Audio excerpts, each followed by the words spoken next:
তো hello guys, কি অবস্থা আপনাদের? আজকে একটা কথা বলার জন্য আসলাম। তো কথাটা হইলো, বাংলাদেশের কি অবস্থা আপনারা সবাই জানেন যে ইন্ডিয়া থেকে বান ছেড়ে দেওয়ার কারণে বাংলাদেশের অধিকাংশ জায়গা তলায় গেছে। যেমন কুমিল্লা, ফেনী, তারপর নোয়াখালী, আরও অনেক জায়গায় জাস্ট আমার নাম না জানা হইলেও অনেক জায়গায় তলায় গেছে। তো আমার কথা হইলো, এই যে বড় বড় কন্টেন্ট ক্রিয়েটররা যারা প্রপারলি মনে করেন যে আপনার নাটক করে, প্লাস হইলো গিয়ে আপনার ভিডিও বানায়, অনেক কিছুই মনে করেন যে অনেক বড় বড় কন্টেন্ট ক্রিয়েটর আছে। এর ভিতরে একজন হইলো নির্জল নেহাল। ভাই আমার কথা হইলো নির্জল নেহাল রেনিয়া।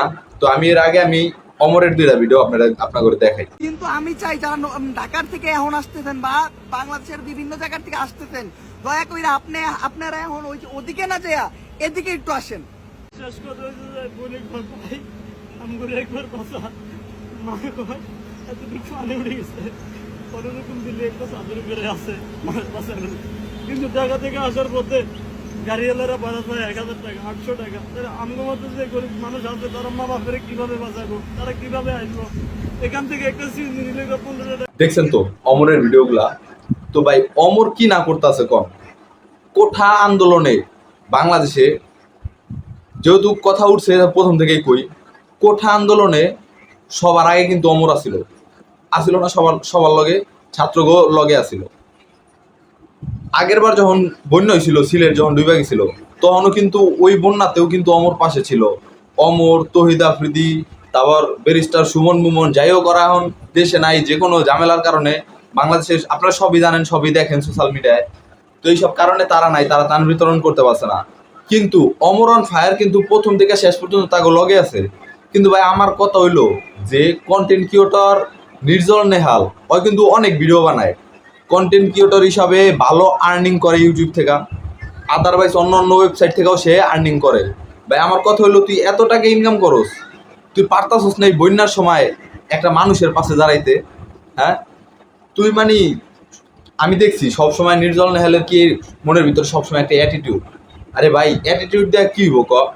আজকে যদি একটা জিনিস চিন্তা করে দেখ, আজকে যদি ফেনীতে, কুমিল্লাতে এই সব জায়গা যদি না ঢুকা তোর এলাকাটা ঢুকতো, তোর ফ্যামিলিটা যদি সংকোচে থাকতো, তাইলে তোর কেমন লাগতো? তুই ভাই, সরি ভাই, তুই করে বলে ফেলাইছি, সরি। কিন্তু ভাই কথা হইলো আমার এইটাই যে এই বন্যার দুর্যোগের ভিতরে কত কত কন্টেন্ট ক্রিয়েটর, RS5, তারপর ওই যে জাগরে খারাপ বলস, লিঙ্ক ব্যবসায়ী বলস, জান্নাত তোহা, ওরাও কিন্তু ভাই ত্রাণ বিতরণ করছে। টিকটকার আদারওয়াইজ আমি দেখছি যে কোনো জিনিসই কিন্তু টিকটকার আগে আসে। ভাই তোমরা বড় বড় কন্টেন্ট ক্রিয়েটর হয়ে কি লাভ কও? তোমরা বড় বড় কন্টেন্ট ক্রিয়েটর হয়েছো, ভালো ভালো টাকা, ভালো বেশি বেশি টাকা আর্নিং করো ইউটিউব থেকে, ওয়েবসাইট, অন্য ওয়েবসাইট থেকে, সব কিছুই ভাই ঠিক আছে। কিন্তু তোমরা পারো না একটা গরিব মানুষের পাশে আইতে। ভাই ভিডিওগুলা দেখলে ঠিক আছে, মানে কি কম আমি, মানে চোখের পানি ধরে রাখা যায় না এরকম ভিডিওগুলা। জাস্ট এই ভিডিওগুলা দেখা ভাই তোমরা কেমনে চুপ করে থাকতে পারো? ভাই অমরন ফায়ার তো পাশে আছি, অমরন ফায়ার পাশে আছে। তুমি একবার চিন্তা করো যে 7-8 বছরের একটা বাচ্চা অমরা যাওয়ার জন্য টাকা জমাইছে 14,000, ওই টাকাটা অবধি দিয়া দিছে এই বন্যার মানুষের যাতে উপকার হয়। প্রত্যেকটা হিন্দু মানুষ তার মন্দিরে পূজা হইব, ওই পূজা কমিটির সদস্য সহ পুরো মন্দিরের টাকাটা তাদের হাতে তুলে দিতেছে, ইসলামিক ফাউন্ডেশনে জমা দিয়ে দিতেছে, শুধুমাত্র বন্যার মানুষটা যাতে বাঁচে। দুর্গাপূজার জন্য জমানো টাকা বন্যায় ক্ষতিগ্রস্ত হওয়া মানুষের জন্য আজ সুন্নাহ ফাউন্ডেশনের ডোনেশন করেছে বরিশালের একটি মন্দির কর্তৃপক্ষ। আর এই সময় তুমি যদি মানুষের পাশে না আসতে পারো, তাহলে ভাই বুঝবো যে তোমার ভিতরে কোনো মনুষ্যত্ব বোধ নাই। আরেকটা কথা, আর যদি তুমি এদের পাশে না দাঁড়াও, তাহলে তুমি কন্টেন্ট ক্রিয়েটর হয়েও তুমি ব্যর্থ, কারণ তুমি তাহলে কোনো কন্টেন্ট ক্রিয়েটর হিসাবে নামে পড়ো না ভাই। যার ভিতরে মনুষ্যত্ব নাই সে মানুষ হতে পারে না। তো গাইস আমি আর কথা বাড়াবো না, আমার কথাটা এই পর্যন্তই। আমার কথাটা মূলত নির্জল নেহাল নিয়ে ছিল। সে একজন বড় কন্টেন্ট ক্রিয়েটর হিসাবে লোকজনের পাশে দাঁড়ায় নাই, তার পাশে দাঁড়ানো কিন্তু উচিত ছিল। তাই এখনো বলতেছি ভাই, সময় আছে, এখনো কিছু হয়ে যায় নাই। তুমি মানুষের পাশে দাঁড়াও, সবার পাশে যাও, সবার কাছে যাও, ত্রাণ বিতরণ করো। ভাই টাকা আছে, এই গরিবরে খাওয়াইলে ভাই তোমার টাকা শেষ হয়ে যাবো না, তোমার টাকা শেষ হইব না, আল্লাহ তোমার আরো বেশি দিব। তো আজকের ভিডিওটা এই পর্যন্তই, দেখা হবে নেক্সট কোনো এপিসোডে।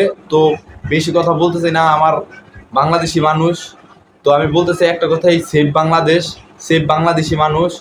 সবাই খুব খারাপ অবস্থা আছে, সবাই সবার খেয়াল রাখেন, সবাই সবার জন্য দোয়া করেন, আল্লাহরে ডাকেন, ভগবানরে ডাকেন।